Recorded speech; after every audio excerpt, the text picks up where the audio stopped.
Hi everybody, this is post-op fourth video, and today is 2 weeks since I had my left hip replacement with the anterior approach. So I'm just getting to do some of my floor practice this afternoon on November 26, 2019. So I'm going to start getting into my body and see what comes out. All right, here we go.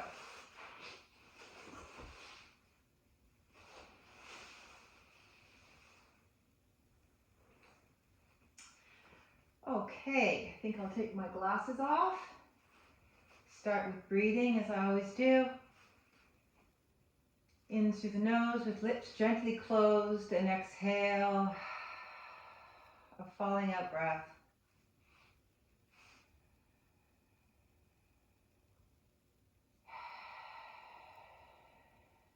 Allowing the body to sink into the floor. So your whole contents of your front body, feel your organs, soft tissue, muscles, just sort of sinking and spreading out and hollowing into the bowl of your pelvis and the rounded shape of the back sides of the rib cage into the skull, which is also concave. So you're looking to fall into the bowls of your skeletal structures, the three celestial bodies being your head, rib cage, and pelvis, which are the three largest things that attach to the spine, which consists of 24 joints.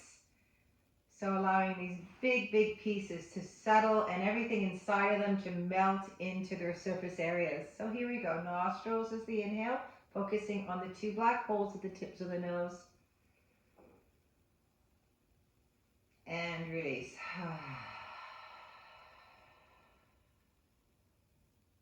And you'll notice there's a downward wave-like sensation, almost like a waterfall from head to tail on the exhale.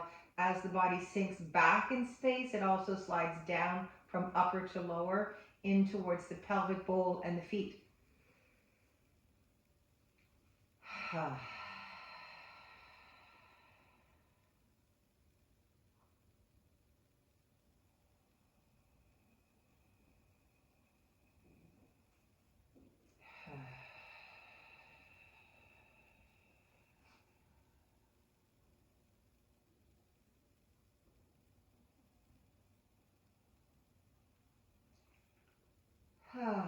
Using a little sigh breath, ha breath, ah, sighing, opening up your body, releasing tension in your throat and in the lungs.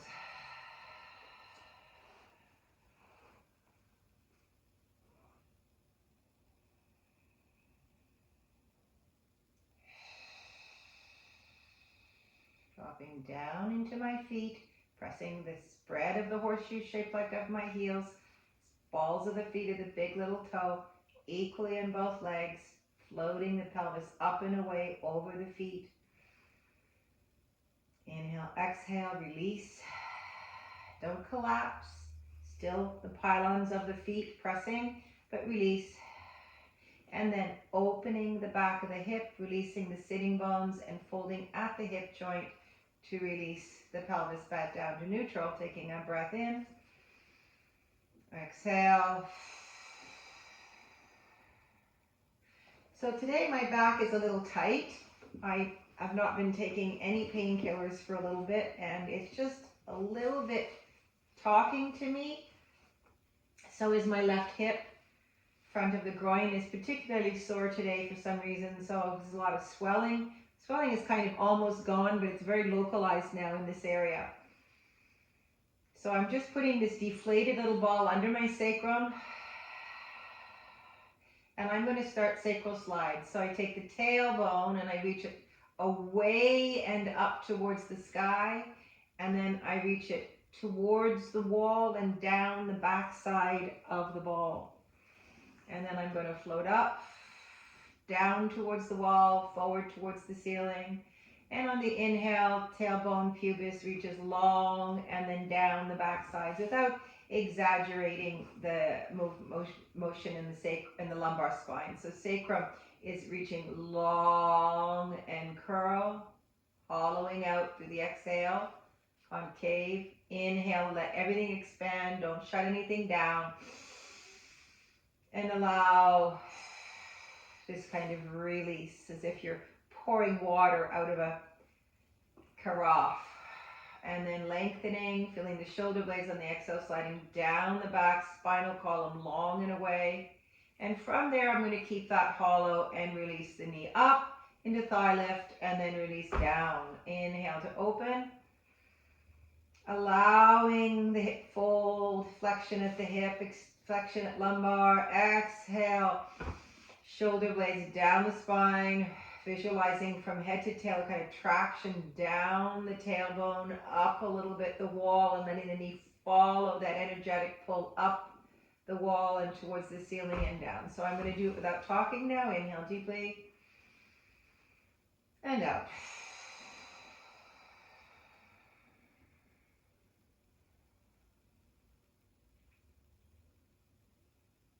And release. Inhale, full body breath. Three-dimensionally wide, long, and deep. Exhale. Tail long, right foot anchored, left knee floating up. Releasing, opening through the fascial chain of the hamstrings, and release. So now into alternating thigh lift series. We take a breath. We adjust a little bit. Starting this time with my left knee floating towards the ceiling, letting the thigh bone settle into the socket. Take a breath in, feeling that sits bone of my left reaching long, very almost just intending it. You're not even doing it. You're thinking it and feeling it. Shoulder blades melt, rib cage melts into the shoulder blades. Spinal column long, sacrum long, and floating up into loosening up my feet and ankles. I haven't been out very much. Not able to walk all that far yet, so I'm getting a little stiff. And then I'm just going to press the wall, shoulder blades down the spine, long, tail long, and slightly visually, like intentionally up towards even my heels, but to the wall and up towards the ceiling. Inhale, 2, 3, exhale. Rib cage falls into shoulder blades, slide down the spine, sacrum long, and reach, pointed this time, and flex, and point, and knees come in. Inhale, exhale. Hollow into the back wall of the body, press the heels, balls of the feet long, and then draw the string. And here we go. And legs together, which I couldn't do a week ago, but I can bring my legs together without pain now. And inhale, 2, 3, and exhale. Feeling a long traction down the back space of my body. Inhale, 2, 3, and exhale, reach. 2, 3. Inhale, 2, 3, and one leg. 1, 2, 3. Inhale, exhale. Inhale. Falling out breath down the back of the body. So now my lower back is releasing, my sacrum is releasing. I'm starting to be able to engage the depth of my three-dimensional core, opening the back body, and even opening the front body, opening the sides body, and just keep thinking long, intentionally. The top of my foot is reaching away from me. It's not from my toes, it's from the top of the foot, just lengthening away and feeling the whole back part of my pelvis going with, as if my hips started here at my lower rib cage, upper waist, where my psoas attaches. So you imagine sometimes that this is your whole leg, all the way from your waist, using the attachment of the psoas to elongate that beautiful, long, spiraling psoas muscle on each side of your spine, pelvis, and leg, and then in together, and release up. I'm going to open, bend my knees, kind of like a happy baby type feeling. I call this open hammock. Just get my pelvis a little bit more on the ball, holding the tendons of my lateral hamstrings, and I'm just going to again loosen up a little bit and start to feel the weight of my thighs, allowing them to fall on their own towards my body. Of course, the left one is a little bit more tight and pressured because of the swelling and of course the surgery. So I'm going to reach up and heel down, top of the foot press. So notice I brought my thighs away a little bit. They're not so close. So I'm not over challenging my hamstrings, over pulling at the back of my pelvis, over pulling at my low back. This is just about the leg. And I'm just slowly teaching, reminding the quadriceps to pull up as the knee extends, press. So you can pull your heels down, press the top of the foot up. So that means dorsiflexion or flexion on the way down and plantar flexion at the top. Or you can plantar flex down and heels reach. Inhale and reach the heels. Stretch them away, away, away, just like I'm doing my hands. So the soles of my palms are teaching the palms of my feet. Hear that? The soles of my palms, the soles of my hands, pardon me, are teaching the palms of my feet as if I was a four-legged creature, quadruped creature, to both press. And from there, I'm going to go into very simple scissors without challenging a thing. Inhale to pull my right leg up. Exhale, lifting the pelvic floor, tractioning that nice sacrum. And that's about it today for my left side. And reach and down. And in fact, I prefer to bend my knee in to bring it back. So I'm going to do that on both sides. So it's kind of like a colt pawing, pressing the back of my hamstring down, the back of my leg. And I think that's enough for that side today. And now here I'm going to go into a nice sort of clam-like position and just release my inner groin a little bit. If I was trying to do all of this, just so you know, without the ball underneath my pelvis, it would have been way, way more challenging, and I would not probably have been able to do it as well and staying out of that edgy place in my body, particularly in my hip and my whole pelvic half, staying out of pain in that area. So I'm going to go on now. Inhale deeply into head cradle, interlacing fingers, elbows float towards ceiling slightly. And I am now feeling, I'm going to use my ponytail to indicate my spinal column. We were working long and down this way. Now we're going to take this half of the spine like a lasso and bring it up and over. Okay? So inhale deeply, deflate hollow.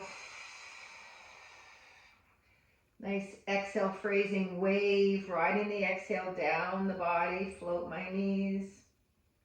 Inhale deeply and just exhale and just allow myself to draw my front body into perhaps some obliques. Closing up, hollowing out, closing up, but not squishing, not gripping, still hollow. Still hollowing from the lower like this, the upper like this, and the back space is open, low space is open. And here I go. Opening up my back space of my ribs.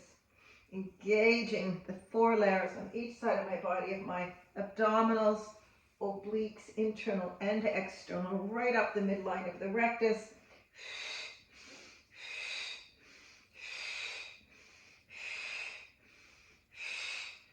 Wow, that feels good. And I'm going to just take myself into a little light, small shoulder stand.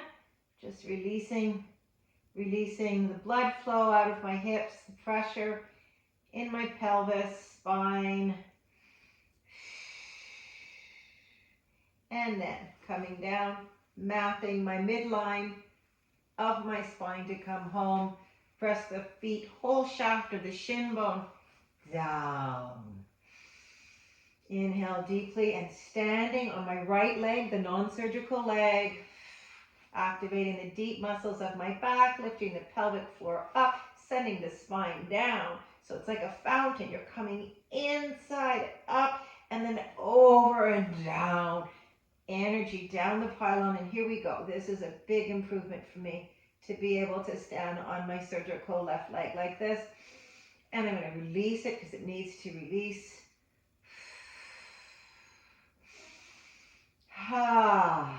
Inhale. Recommit to the horseshoe-like shape of my heel, the span of the ball of my foot.